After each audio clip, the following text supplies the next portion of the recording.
नमस्कार, बहुत स्वागत है आप सभी का। आप देख रहे हैं भारत 24। आपके साथ मैं हूं प्रिया सिन्हा। आज के दिन की सबसे बड़ी खबर कि जयपुर में डीजीआईजी कॉन्फ्रेंस का आज दूसरा दिन है।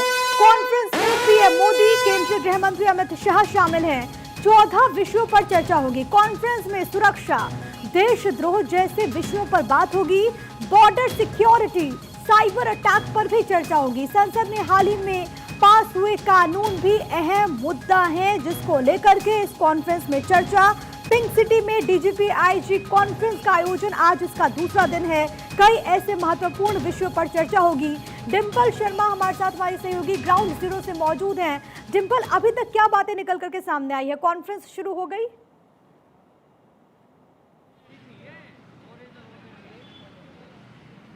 देखिए, बिल्कुल जैसे कि इस वक्त आरआईसी के बाहर मैं मौजूद हूँ और दूसरा दिन आज है प्रधानमंत्री नरेंद्र मोदी का राजधानी जयपुर के दौरे का। और ये 3 दिन में सबसे महत्वपूर्ण दिन इसलिए है क्योंकि 12 घंटे लगातार मंथन चलेगा। इस 12 घंटे के मंथन में ऐसी बहुत सी चीज़ें निकल कर सामने आएगी जो देश की सुरक्षा के लिहाज से बहुत ज़्यादा ज़रूरी है।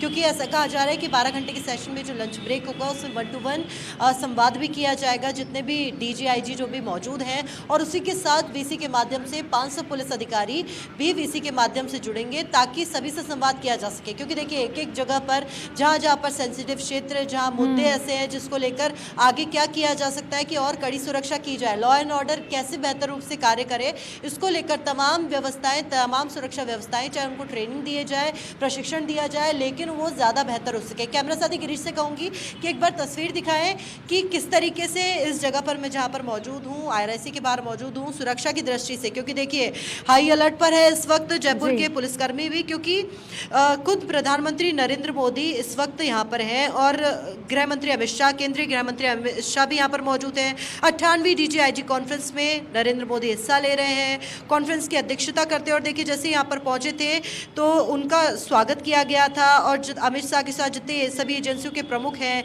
डीजीपी कानून व्यवस्था को लेकर जो रिपोर्ट पेश है वो भी करेंगे, रिपोर्ट दी जाएगी। और रिपोर्ट के साथ साथ ही जो और चीज़ें उसको लेकर भी बातचीत होगी कि किस तरीके से आतंकवाद हो, किस तरीके से सुरक्षा तंत्र और ज़्यादा मजबूत बन सके, इसको लेकर भी मंथन किया जाएगा कि ये बहुत आने वाले ज़्यादा समय अहम में हो किस जाता है तरीके से देश में बिल्कुल हमारे जो इंटरनल सुरक्षा है, सिक्योरिटी है, उसको कैसे सुदृढ़ किया जाए, इस पर चर्चा होगी। लौट रही हूँ आपके पास, लेकिन इसी बीच इसी से जुड़ी एक और बड़ी खबर है, वो भी अपने दर्शकों को हम बता देते हैं कि अधिकारियों के साथ लंच शेयर करेंगे पीएम मोदी। और जैसा कि डिंपल इस बात का जिक्र कर रही थी कि अधिकारियों के साथ पीएम आज लंच भी करने वाले हैं। दोपहर 1 बजे लंच होगा। राजस्थानी भोजन पर ज्यादा फोकस किया गया है। लंच में 1 to 1 संवाद होगा। मोदी और अमित शाह की मौजूदगी में अधिकारियों से बातचीत होगी। बाकायदा अधिकारियों की टेबल तक जाएंगे दोनों बड़े नेता। और जाहिर है कि इससे जो संवाद है वो और भी ज़्यादा सुदृढ़ होता है। जब राजस्थान की बात होती है, खान पान की बात होती है, तो उसकी संस्कृति की बात होती है। ऐसे में राजस्थानी भोजन पर इस दौरान सबसे ज़्यादा फोकस रहने वाला है। डिंपल शर्मा हमारे साथ, हमारी सहयोगी लगातार बनी हुई हैं। डिंपल, जैसा कि आप इस बात का जिक्र भी कर रही थी कि अधिकारियों के साथ पीएम लंच करने वाले हैं, जाहिर है कि इससे संवाद और भी ज़्यादा बेहतर होगा और इससे जानने में भी फायदा होगा कि आखिरकार वो जो अधिकारी है जब ग्राउंड जीरो पर उतरते हैं तो कैसी चुनौतियां वहां पर पेश आती है। आपके पास इसको लेकर के और क्या कुछ डिटेल्स, डिंपल?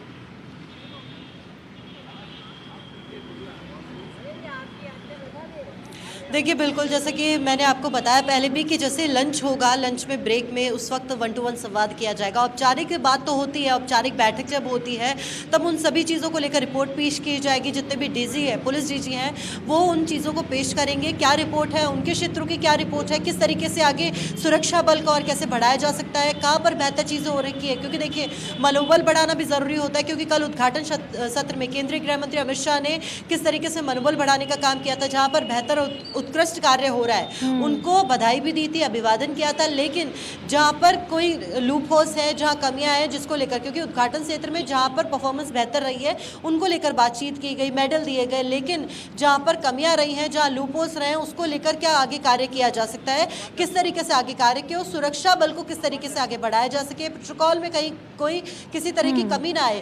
देश में बीते कुछ दिनों में जिस तरीके के मुद्दे निकलकर सामने आए, उन मुद्दों पर किस तरीके से कंट्रोल किया जा सकता है और कितना किया जा सकता था, उसको लेकर भी चिंतन किया जाएगा कि रिपोर्ट पूरी पेश की जाएगी। अगर कोई भी सेंसिटिव मामले हो, मान लीजिए उदाहरण के तौर पर जम्मू कश्मीर है, वहां पे किस तरीके से आतंकवाद से जुड़े और कौन से मुद्दे हैं, वहां के जो लोकल मुद्दे हैं उनको लेकर क्या ऐसी बातचीत है जिसको लेकर आगे रिपोर्ट पेश की जा सकती है और उसी को लेकर आगे कैसे काम किया जा सकता है। इसका प्रशिक्षण, इसकी ट्रेनिंग, इसको लेकर आज बातचीत की जाएगी कि देश में किस तरीके से सुरक्षा व्यवस्था को और सुदृढ़ किया जा सके, ताकि जिस तरीके से प्रगति अब तक हो रही है देश में अलग अलग मुद्दों को, चाहे अभी खुद गृह मंत्री अमित शाह ने कल जिक्र किया नई शिक्षा नीति को लेकर, नए 3 अपराध कानून को लेकर, तो उन चीज़ों के अलावा भी और ऐसी कौन सी चीज़ें हैं जो तोहफे के तौर पर भारत को मिल सकती है, कौन सी चीज़ें, और यही वो DGIG कॉन्फ्रेंस है जिसमें इस चीज़ों का बारीकी से अध्ययन किया जाएगा। क्योंकि आमतौर पर जब कहीं से कोई मुद्दा निकलकर सामने आता है तब उन पर बातचीत भले की जाती है, फीडबैक भले लिया जा सकता है,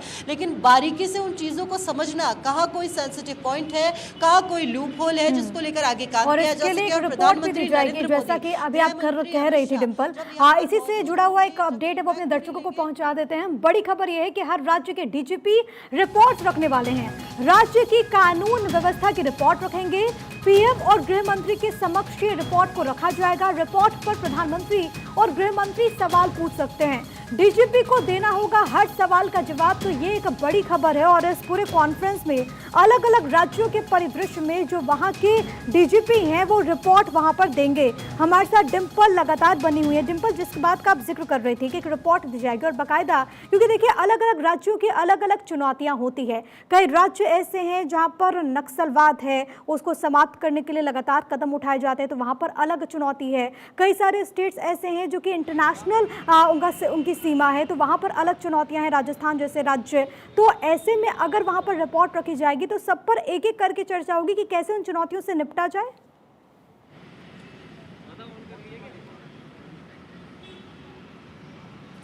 देखिए, बिल्कुल जैसा कि आपने बताया कि अलग अलग क्षेत्रों के अलग अलग मुद्दे हैं, उसको लेकर बातचीत है। और एक अहम चीज़ भी मैं बताना चाहूँगी कि दूसरे दिन करीब 14 विषय हैं जिनको लेकर चर्चा होनी है।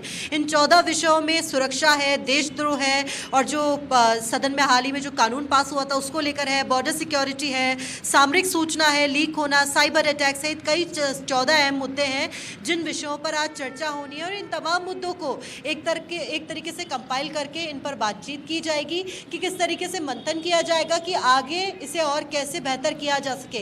कहाँ कोई सेंसिटिव मामला, आपने बताया कि हर क्षेत्र में जहाँ नक्सलवाद है, चाहे जम्मू कश्मीर हो, अलग अलग क्षेत्रों में आतंकवाद है, ऐसे कई गिरोह जिन पर कंट्रोल करना, साइबर सिक्योरिटी को और कैसे बेहतर किया जा सकता है, उसको लेकर आगे बात की जानी है, उसको लेकर आज मंथन किया जाना है। और 12 घंटे के इस मंथन में, क्योंकि देखिए सुबह 8 साढ़े 8 बजे से लेकर शाम के 8:30 बजे तक लगातार ये मंथन चलेगा। इसके बीच में जो लंच ब्रेक होगा उसमें 1-to-1 संवाद भी किया जाएगा, जो कि DGM से 1-to-1 संवाद किया जाएगा। क्योंकि औपचारिक तौर पर तो बात होती है, लेकिन अनौपचारिक तौर पर भी कई ऐसी बातें निकलकर सामने आती है, चाहे उनके क्षेत्रों से जुड़ी हो या कई चीज़ें ऐसी हो जिससे वो साझा करेंगे तो आगे उसे बेहतर कैसे किया जा सकता है, सुरक्षा की दृष्टि से कैसे उनको सुदृढ़ किया जा सकता है, इसको लेकर आज पूरे दिन मंथन होना है। और इन 14 विषयों को लेकर जिन पर हमने आज बातचीत करी कि ये 14 विषय जिसको लेकर आज बातचीत होनी है। दूसरा दिन सबसे ज़्यादा अहम है क्योंकि कल 4:50 पर जयपुर से दिल्ली रवाना होंगे PM मोदी, लेकिन उससे पहले ये ज़रूरी हो जाता है कि जो 3 दिन जयपुर रुकने का कार्यक्रम था, बहुत बड़ा दिन था राजधानी जयपुर के लिए। 3 दिनों में सबसे महत्वपूर्ण दिन आज का, क्योंकि 12 घंटे लगातार मंथन, देश की सुरक्षा कानून को लेकर, चाहे नए अपराध कानून को लेकर बातचीत करनी हो, कैसे और लॉ एंड ऑर्डर को और कैसे बेहतर किया जा सकता है। क्योंकि देखिए तीनों राज्यों में प्रचंड बहुमत हासिल किया, हालांकि गैर राजनीतिक दौरा ये है, DGIG कॉन्फ्रेंस में शामिल होने के लिए प्रधानमंत्री नरेंद्र मोदी पहुंचे हैं, लेकिन उसके बावजूद भी क्योंकि लोकसभा की 25 सीटें और लोकसभा चुनाव से पहले विधानसभा चुनाव में प्रधानमंत्री नरेंद्र मोदी ने खुद ने मोर्चा संभाला। अब प्रधानमंत्री नरेंद्र मोदी लोकसभा चुनावों से पहले ही, क्यों मुख्यमंत्री यहाँ पर हैं, 3 अलग अलग चेहरों को मौका दिया, नए चेहरों को मौका दिया, और राजस्थान में तो पहली बार विधायक बने, उनको मुख्यमंत्री की कमान मिली, तो ऐसे में उनकी अगुवानी पहली बार है। तो जयपुर की किस तरीके से छवि रहने वाली है, साथ ही साथ आगे कैसे इम्पैक्ट होगा, कल विभागों का बंटवारा हुआ है मंत्रियों में, तो किस तरीके से विभाग आगे कार्य करेंगे। इसी से जुड़ा हुआ मेरा सवाल, हालांकि ये जो पूरा कार्यक्रम है वो गैर राजनीतिक है, लेकिन प्रधानमंत्री अगर जयपुर में पहली बार इतने ज्यादा वक्त तक रहते हैं तो इसके क्या सियासी संदेश यहां से जा रहे हैं? इस सूरत में जब प्रचंड बहुमत के साथ भारतीय जनता पार्टी को इस बार राजस्थान की जनता ने मौका दिया।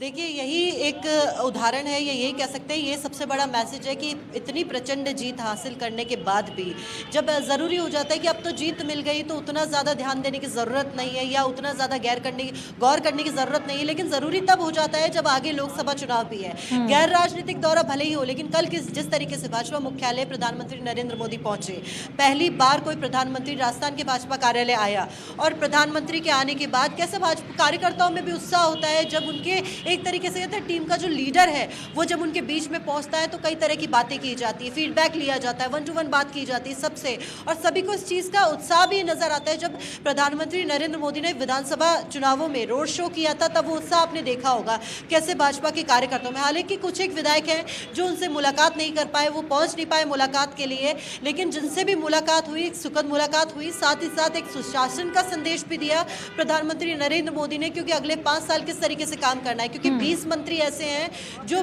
20 विधायक ऐसे हैं जो पहली बार मंत्री बने हैं, तो उस पूरी टीम को बधाई देने के साथ साथ ही, क्योंकि कल विभागों का बंटवारा भी हुआ, बधाई देने के साथ साथ ये मैसेज भी प्रधानमंत्री नरेंद्र मोदी ने दिया कि किस तरीके से 5 साल के लिए बेहतर कार्य होगा। लोकसभा की 25 सीटें, क्योंकि कांग्रेस भले ही अपने केंद्र के जो नेता है कांग्रेस के नहीं उतरे थे विधानसभा चुनाव में, शायद हो सकता है कि इसी का खामियाजा विधानसभा चुनावों में कांग्रेस को भुगतना पड़ा हो, लेकिन जब प्रधानमंत्री नरेंद्र मोदी ने खुद ने कमान संभाली, केंद्रीय गृह मंत्री अमित शाह भी कई बार आए जाता है और कई मायनों में ये पूरा दौरा बेहद खास है। डिम्पल, आप नजर बनाए रखिएगा, आपसे आगे भी अपडेट्स लेंगे। फिलहाल के लिए बहुत धन्यवाद आपका तमाम बातचीत और जानकारी हम तक पहुंचाने के लिए। तो बड़ी खबर यही कि ये जो कॉन्फ्रेंस है वो बेहद खास, अमित शाह मौजूद है, अजीत डोभाल की मौजूदगी, अफसरों के साथ लंच भी करने वाले हैं प्रधानमंत्री नरेंद्र मोदी।